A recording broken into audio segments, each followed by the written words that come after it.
Tuhan bersamamu. Inilah Injil suci menurut Yohanes.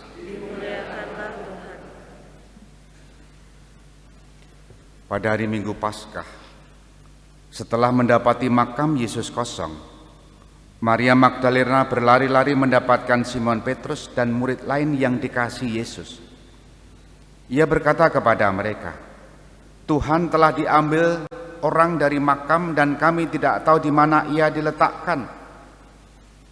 Maka berangkatlah Petrus dan murid yang lain itu ke makam. Keduanya berlari bersama-sama, tetapi murid yang lain lebih cepat daripada Petrus, sehingga ia lebih dulu sampai di makam. Ia menjenguk ke dalam dan melihat kain kafan terletak di tanah, tetapi ia tidak masuk. Maka tibalah Simon menyusul dia dan masuk ke dalam makam itu. Ia melihat kain kafan terletak di tanah, sedangkan kain peluh yang tadinya di kepala Yesus tidak terletak dekat kain kafan itu, tetapi agak di samping di tempat lain dan sudah tergulung. Maka masuklah juga murid yang lain yang lebih dulu sampai di makam itu. Ia melihat dan percaya. Demikianlah sabda Tuhan.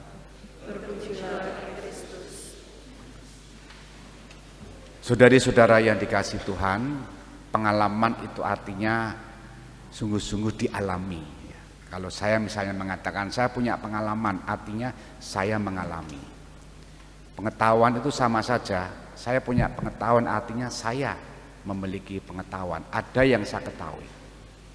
Nah, hari ini kita mendengarkan bacaan-bacaan untuk merenungkan Yohanes, murid Yesus sekaligus penginjil ini, sebagai sosok yang memiliki pengalaman dan juga pengetahuan. Apa yang dialami dan apa yang diketahui oleh Yohanes? Yang diketahui oleh Yohanes adalah dia melihat, dia mendengar, bahkan dalam bacaan pertama tadi dia bersaksi bisa menyentuh, memegang. Itulah yang dialami oleh Yohanes.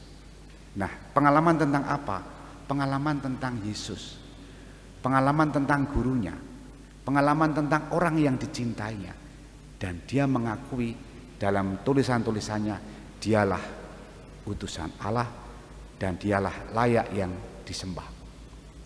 Dialah jaminan hidup kekal dan jaminan juga untuk dibawa kepada terang kehidupan.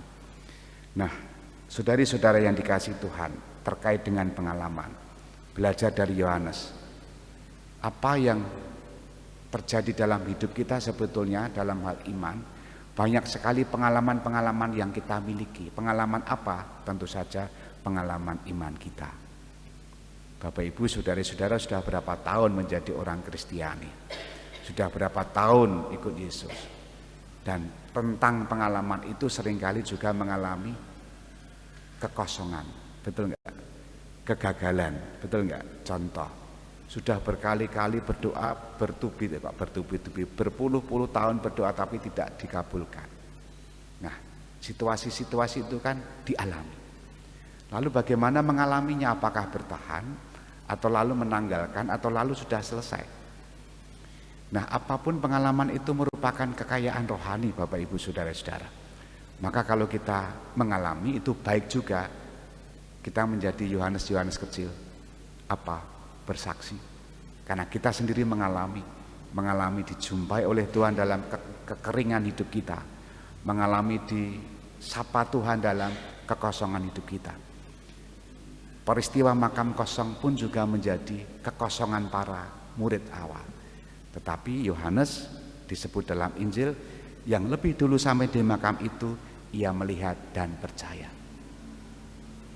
Hatinya menjadi berisi karena melihat dan percaya. Maka ketika kita bersama-sama pesta Yohanes, murid yang dikasih ini, pertama, mari kita mengasihi Yesus dalam hidup kita. Seperti Yohanes pun mengasihi Yesus. Sosok yang paling dekat dengan Yesus dibandingkan 11 murid yang lain. Dalam foto perjamuan terakhir itu kan yang di dada itu kan, yang nempel. Dan dalam banyak peristiwa Yohanes diajak oleh Yesus untuk melihat, menyaksikan peristiwa-peristiwa penting hidup Yesus. Poinnya sama, pengalaman. Adakah kita punya pengalaman-pengalaman yang bisa dibagikan sehingga menjadi Yohanes-Yohanes kecil pada zaman sekarang untuk bersaksi agar kita pun mewartakan kabar baik, kabar sukacita.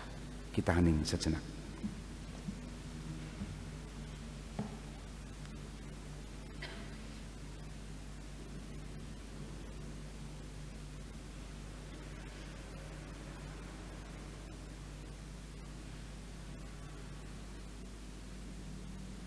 Dimuliakanlah Yesus yang dulu hidup, sekarang dan selama-lamanya.